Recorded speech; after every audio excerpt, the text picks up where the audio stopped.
कुरान के अंदर इरशाद फरमाया अला इन्ना औलिया अल्लाहि ला खौफुन अलैहिम वला हुम यहज़नून। खबरदार, बेशक औलिया अल्लाह ना कोई खौफ है और ना ही गमगीन। हज़रत नबी इस आयत में अल्लाह कुरान में अपने वलियां की शान बयान की थी। वलियां का मुकाम दस्या, मर्तबा दस्या कि उन्होंने शान है ना ही उन्होंने कोई गम है ना ही कोई खौफ है। हज़रत नबी उन्होंने वलियां के विचों अल्लाह के नेक बंदियां के विचों आयते जुमे के अंदर मैं उस एक बंदे का जिक्र करना है जिन दुनिया वाले जानते हैं। दुनिया वाले जानते हैं, कोई मोहब्बत के नाल जानता है, कोई प्यार के नाल जानता है, कोई दुश्मनी और नफरत के नाल जानता है। हज़रत नबी मेरी मुराद पीराने पीर रोशन ज़मीर शहंशाह लामकानी खुतबे रुबानी तंदीर नूरानी गौसे समदानी हज़रत पीर सैयद अब्दुल कादिर जिलानी रज़ी अल्लाह तआला अन्हु दियार के अंदर आइदा जुमा तुलवार का बयान किया जाएगा और उन्हें दियार के अंदर ही दर्ज किया जाएगा। अल्लाह रब्बुल आलमीन साडे दिलों से हज़ूर गौसाद की मोहब्बत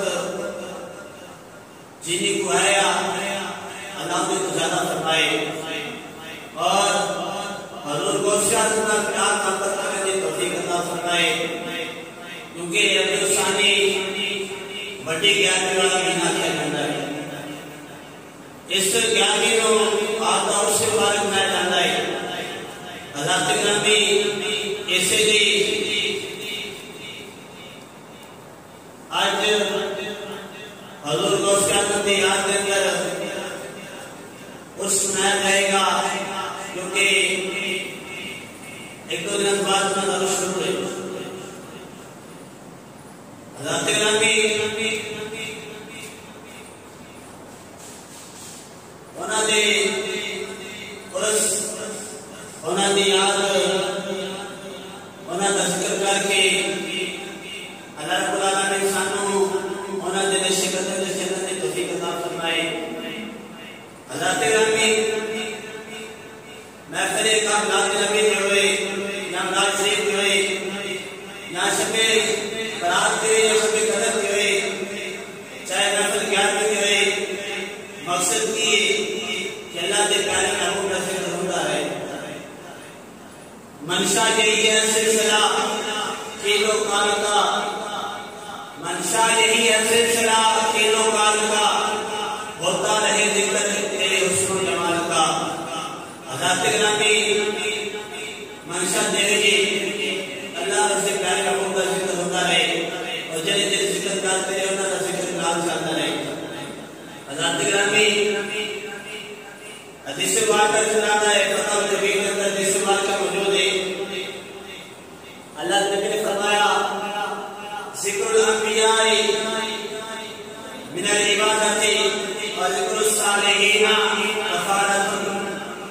अंबिया का जिक्र करना इबादत है, नबियों का जिक्र करना इबादत है, और व ज़िक्रुस सालिहीन और सालिहीन का जिक्र करना कफ़ारतुन गुनाहों का कफ़ारा है। यानी तेरे गुनाह हो चुके हैं, उन्होंने माफी वास्ते अल्लाह के नेक बंदे का जिक्र करो, वलियां का जिक्र करो, रब तेरे गुनाह माफ कर देगा, रब तेरे गुनाह माफ कर देगा। हज़रत नबी हर वक्त बंदे को चाहता है उनकी रहमत का तरफदार है। किसी वक्त मेरा बंदे रहमत हो जाए तो बंदे का बेड़ा पार हो जाएगा, बंदे की किस्मत बन जाएगी, उनके गुनाह माफ हो जाएंगे, उनके गुनाह माफ हो जाएंगे। जब रब दी रहमत आएगी, रब दा करम होएगा। इसलिए उनकी रहमत बख्श रब की बारगाह में दुआ करते रहना चाहिए। खालिक़े रब्बुल इज़्ज़त अल्लाह जल्ल वअला करीम की बारगाह से रहमत हासिल करना से बंदे को करना चाहिए। रहमत दा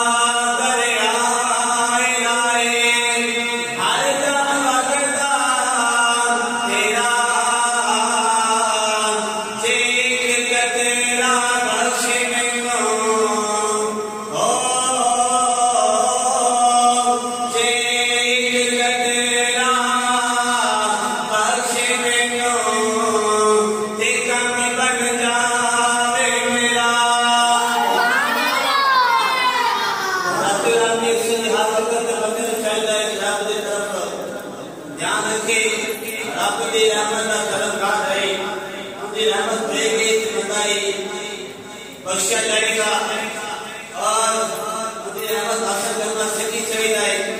इस तरह अल्लाह ने फरमाया ज़िक्रुल अंबिया मिनल इबादत, नबियों का जिक्र करो इबादत से, और ज़िक्रुल सालिहीन कफारतुन, और उन्होंने नेक बंदियां का अल्लाह के नेक बंदियां का सालिहीन का जिक्र करो।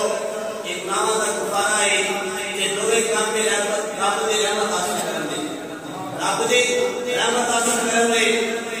रात में अल्लाह रब्बुल आलमीन ने सारे में बेशुमार एहसानात दी कि जिन्हें सारे के एहसान फरमाया कि सानू इंसान बनाया, अशरफुल मखलूकात बनाया, मुसलमान बनाया, और सब तो बड़ा एहसान फरमाया कि अपना प्यारा महबूब अता फरमाया रात में।